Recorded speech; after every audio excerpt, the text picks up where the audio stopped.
Dear student, हम पढ़ रहे हैं molecular orbital energy level diagram. इससे पहले मैंने बहुत सारे वीडियो इस एनर्जी लेवल डायग्राम पर डाले हैं, उन्हें आप देखिए। अब जो हम वीडियो बना रहे हैं उसमें हम बना रहे हैं हेटेरोएटॉमिक मॉलिक्यूल का molecular orbital energy level diagram. तो इससे जस्ट पहले वाले वीडियो में मैंने NO और NO पॉजिटिव नाइट्रिक ऑक्साइड और नाइट्रिक ऑक्साइड आयन का molecular orbital energy level diagram आपको एक्सप्लेन किया था। उस वीडियो में मैंने आपको ये बताया था कि जो heteroatomic molecular orbital energy level diagram होते हैं हेटेरोएटॉमिक मॉलिक्यूल के, वो थोड़े से डिफरेंट होते हैं। वो क्यों होते हैं? क्योंकि यहाँ पर जो दो एटम पार्टिसिपेट करते हैं एक मॉलिक्यूल को बनाने में, वो डिफरेंट इलेक्ट्रोनेगेटिविटी के होते हैं, जिनकी विद्युत ऋणता अलग अलग होती है। जिसकी विद्युत ऋणता ज़्यादा होती है उसका मतलब क्या होता है कि उसमें नाभिकीय आवेश ज़्यादा है, प्रोटॉनों की संख्या ज़्यादा है, जिससे कि वो बंध के इलेक्ट्रॉनों को अपनी तरफ खींच सकते हैं, अपनी तरफ आकर्षित कर सकते हैं। तो जब भी आकर्षण बल बढ़ता है तो उसकी एनर्जी कम हो जाती है।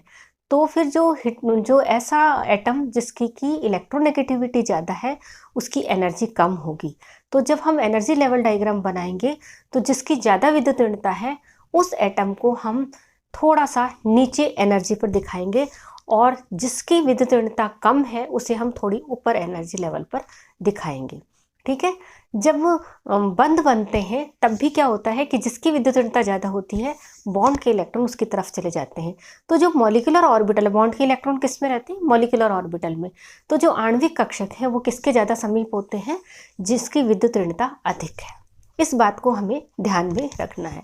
तो हमने पहले वाले वीडियो में NO और NO पॉजिटिव के बारे में पढ़ा था, और अब हम इस वीडियो में कार्बन मोनोऑक्साइड और CO पॉजिटिव आयन के बारे में पढ़ेंगे।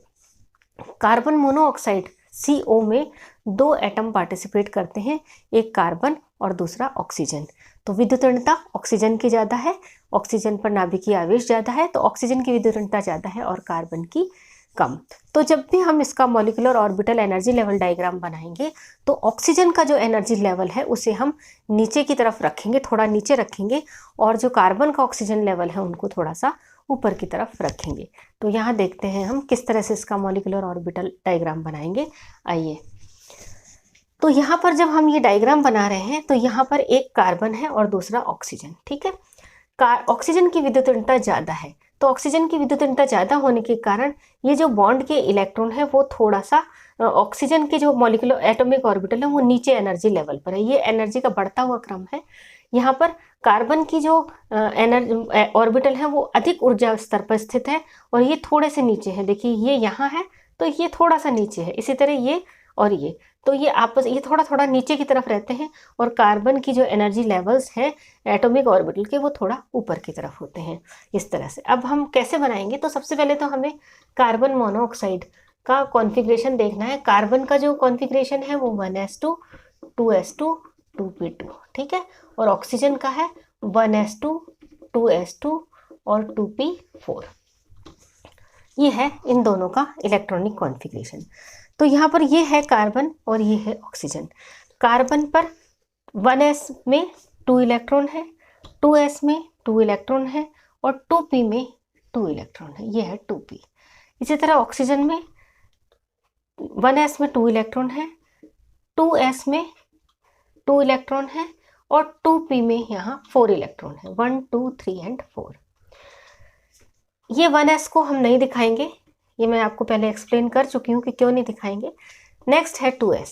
2s में से क्या होता है कि यहाँ पर आप देख रहे हैं कि ये जो इन दोनों के बीच में जैसे जैसे अपन कार्बन ऑक्सीजन की तरफ बढ़ते हैं तो 2s और 2p के बीच में जो ऊर्जा अंतर है वो कम होने लगता है। जैसे जैसे मैंने बताया था आपको कि जैसे जैसे नाभिकीय आवेश बढ़ता है तो 2s और 2p के बीच में ऊर्जा अंतर कम होने लगता है। तो ये इसको कम दिखाया है, यहाँ पर ये कम है। कम होने के कारण क्या होता है कि ये 2s जो ऑर्बिटल है कार्बन का, जब ऑक्सीजन के 2s ऑर्बिटल के साथ अतिव्यापन करते हैं तो दो मॉलिक्यूलर ऑर्बिटल बनाता है। एक होता है सिग्मा 2s बॉन्डिंग और दूसरा होता है सिग्मा स्टार 2s बॉन्डिंग। तो जब इन दोनों के बीच में ये इसकी एनर्जी तो कम है तो बॉन्डिंग तो नीचे आ जाता है, और एंटी बॉन्डिंग की ऊर्जा इतनी बढ़ जाती है कि वो ये जो सिग्मा 2px 2py और 2pz जो एटॉमिक ऑर्बिट मॉलिक्यूलर ऑर्बिटल है इनसे भी ऊपर इसकी ये चला जाता है। तो ये कहाँ पर स्थित है, सिग्मा 2px पाई 2py और पाई 2pz के भी ऊपर। एनर्जी इसकी इतनी कम हो जाती है बॉन्डिंग की, और एंटी बॉन्डिंग की इतनी अधिक हो जाती है कि जो 2p कक्षक है उनके जो मॉलिक्यूलर ऑर्बिटल है उनसे भी ऊपर वो जा करके स्थित हो जाता है। तो यहाँ पर ये है sigma 2s bonding anti bonding, ये है sigma 2s bonding molecular orbital. अब 4 इलेक्ट्रॉन हैं, 4 इलेक्ट्रॉन में से 2 इलेक्ट्रॉन जाएंगे सिग्मा 2s बॉन्डिंग में और 2 इलेक्ट्रॉन जाएंगे सिग्मा 2s एंटी बॉन्डिंग में। ठीक है, तो यहाँ पर ये ध्यान रखने की बात है कि यहाँ पर जो अंतर है कार्बन मोनोऑक्साइड में, तो ये जो sigma 2s anti bonding orbital है वो उसकी ऊर्जा ये जो सिग्मा 2p बॉन्डिंग और पाई 2p बॉन्डिंग के से भी ज़्यादा है। तो यहाँ पर ये इसकी ये स्थित है यहाँ पर। ठीक है, अब यहाँ पर इनका p ऑर्बिटल के ओवरलैपिंग से 6 और मॉलिक्यूलर ऑर्बिटल बनेंगे, 3 तो बॉन्डिंग है और ये 3 एंटी बॉन्डिंग। अब टोटल इलेक्ट्रॉन है 4 और 2 6 इलेक्ट्रॉन इन ऑर्बिटल में भरे जाएंगे। पहले 2 यहाँ आएंगे, फिर एक इसमें आएगा और एक इसमें आएगा और फिर एक इसमें आएगा, एक एक ऐसे इस तरह से इसमें मॉलिक्यूलर, तो 6 इलेक्ट्रॉन यहाँ पर आ गए। अब जब हम इनका कॉन्फ़िगरेशन लिखेंगे तो कैसे लिखेंगे, वो बढ़ते हुए ऊर्जा क्रम में लिखेंगे। सिग्मा 2s बॉन्डिंग में 2 इलेक्ट्रॉन, सिग्मा 2px बॉन्डिंग में 2 इलेक्ट्रॉन, सिग्मा फिर है पाई ऑर्बिटल ये वाले, पाई 2py बॉन्डिंग में 2 इलेक्ट्रॉन, पाई 2pz बॉन्डिंग में 2 इलेक्ट्रॉन। ठीक है, इनकी ऊर्जा बराबर है पाई 2py और पाई 2pz की। फिर है सिग्मा 2s एंटी बॉन्डिंग में 2 इलेक्ट्रॉन, बाकी खाली है, ये सब खाली है। तो इस तरह से ये इसका कॉन्फ़िगरेशन हो गया।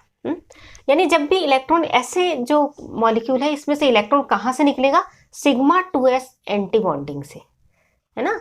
सबसे अधिक ऊर्जा जो सबसे कम ऊर्जा अधिक ऊर्जा का ऑर्बिटल है उसमें से इलेक्ट्रॉन निकलता है, बाह्यतम इलेक्ट्रॉन निकलता है। तो बाह्यतम कोश कौन सा हो गया इसमें, सिग्मा 2s एंटी बॉन्डिंग।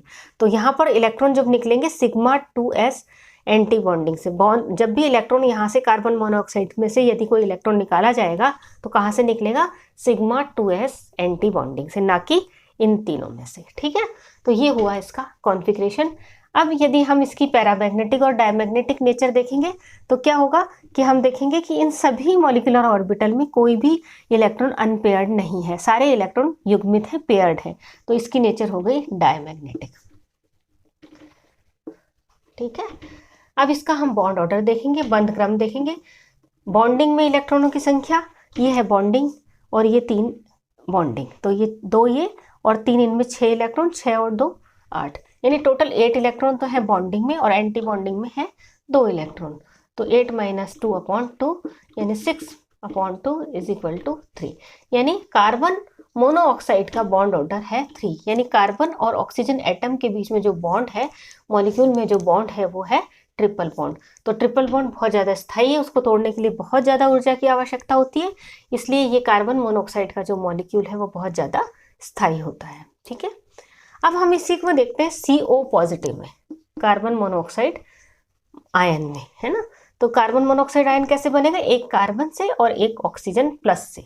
ठीक है, कार्बन का कॉन्फ़िगरेशन 1s2 2s2 2p2 है, और ऑक्सीजन का कैसे होगा, ऑक्सीजन प्लस का 1s2 2s2 और 2p4 तो होता है ऑक्सीजन का, और 4 में से एक इलेक्ट्रॉन निकल गया तो 3 हो गया O+ का। O+ का मतलब एक इलेक्ट्रॉन कम है, तो O+ का जो कॉन्फ़िगरेशन होगा 1s2 2s2 2p3।